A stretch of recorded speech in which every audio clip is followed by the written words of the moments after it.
আসসালামু আলাইকুম।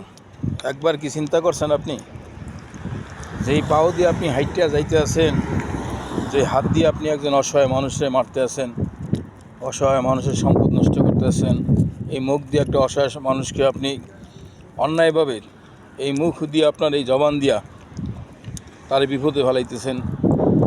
আপনি কি একবার ভাবছেন যে এত কিছু আপনি যে করতেছেন, আপনার এই হাত, আপনার এই পা, আপনার এই মুখ, আপনার আল্লাহ যখন তখন আপনাকে অসল করে দিতে পারে। মুহূর্তের মধ্যে আপনার এই হাত, পাও, চোখ, কান, নাক সব সে অস্ত্র দিতে পারে। সামান্য একটু হাতে ব্যথা পেলে কত কষ্ট পান। আর যে অসহায় মানুষের আপনি আপনার মুখ দিয়ে কষ্ট দিচ্ছেন, এই হাত দিয়ে মারতেছেন, এই পাও দিয়ে হাইটিয়া যায়, তার উপর অন্যায় করতেছেন, সে কি কষ্ট পায় না?